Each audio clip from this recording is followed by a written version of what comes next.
What's up, guys? Today I'll be doing 5 reasons on why you should buy the iPhone SE in 2021, and then I'll give you 3 reasons why you might want to avoid it, some cons. I'll throw some cons in there. So let's get started with the 5. So my first reason why I really love this phone is because of the Apple A13 chip. Performance on here is excellent. This phone pretty much has a flagship processor, for a mid-range price point of around 327. I've seen it for cheap, but I haven't seen these go higher than 350, and I'll have the link down below. So performance-wise, running the latest version of iOS is going to be a beast. When you're bouncing in and out of applications, when you're just scrolling, this is one of those phones that feel extremely smooth and extremely fast. So, with some phones you might get, with some mid-ranges, you might get animation lag, or you might get, if you just have a lot of applications open, you might see a little stutter here and there. This phone stays extremely smooth. That is one of the things that I absolutely love about it. Not only that, but performance-wise, this phone is extremely capable of playing the latest games,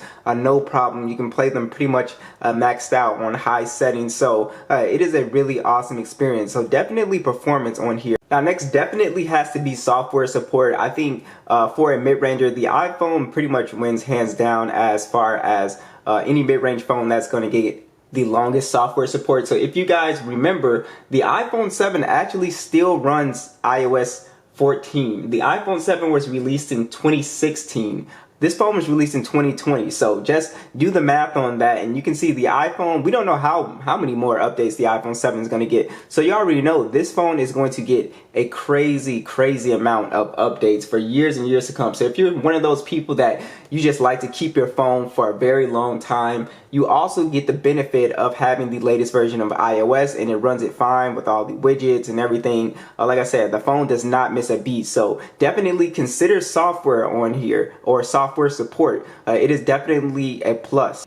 Alright, so next would be image quality. So this phone has a top-notch camera built into it. It really does take excellent photos, especially for a mid-ranger. I think up there with some of the best, honestly. So it's just a 12 megapixel standard. It shoots in 4K. You have a 7 megapixel selfie that shoots in 1080p.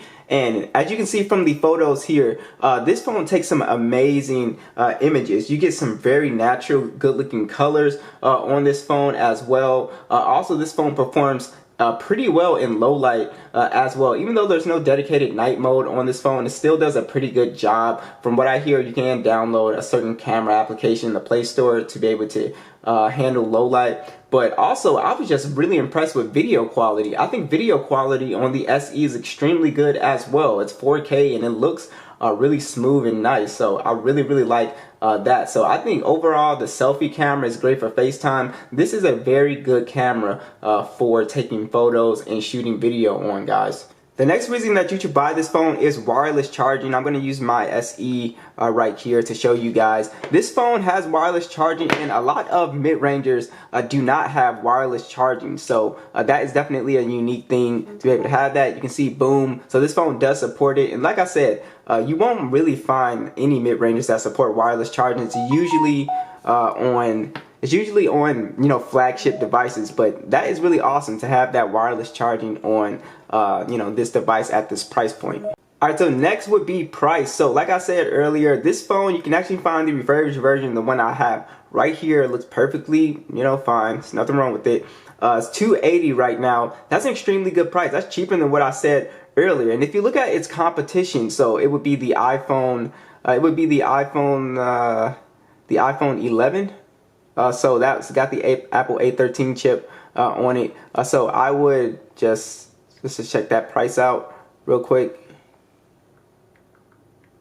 And then you would see the iPhone 11 with the same Apple A13 chip is going to cost you close to $500. The Pro 6. So the point of this is saying that you will be able to get excellent performance at a very cheap price point. So you will still get that same flagship quality performance at a relatively cheap price point, which I think is really awesome. So definitely consider the price if you're somebody that's trying to save money.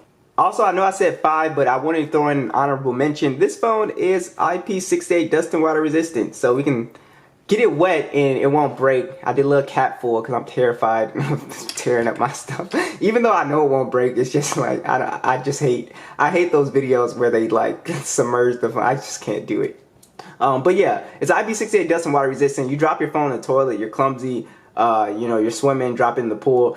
This phone has a very good chance of surviving, no problem. So that is also a really awesome thing. All right, so let's get into the first con here, and I guess it would be Touch ID, which is kind of a con and not a con, because apparently most people prefer Face ID over Touch ID. So I guess it's just easier, and I completely understand there is no face unlock option on the SE. So that could be a thing that kind of concerns you.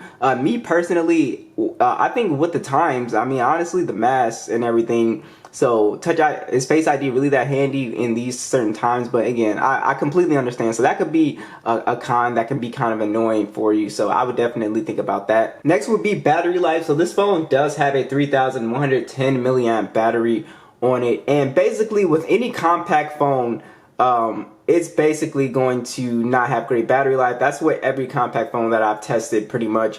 So this phone, you can squeeze around for if you're a very light user, maybe 5 hours of screen on time with this phone, but you're not going to get like that excellent battery life like you'll get with phones with 5,000 milliamp batteries and stuff like that. That's just not going to happen on here. So battery life is kind of subpar. I guess that would be another con with this phone. And last would be, for me, the outdated design. I mean, they really recycled the iPhone 7, 8 body with this phone, and it's not so much the back of the phone. It's to me, it's the front of the phone. So it's just got these huge chunky bezels, as you can see when I was playing the game. It's got these big chunky bezels. If you look at more modern looking phones, you can see that a lot of these phones have punch holes, and they're just better at watching videos. So that is one thing that always annoyed me with these phones with Apple. So I was hoping that they would kind of shrink the bezels on the SE 2020 when it first came out, but that was one of the things that I was like, yeah.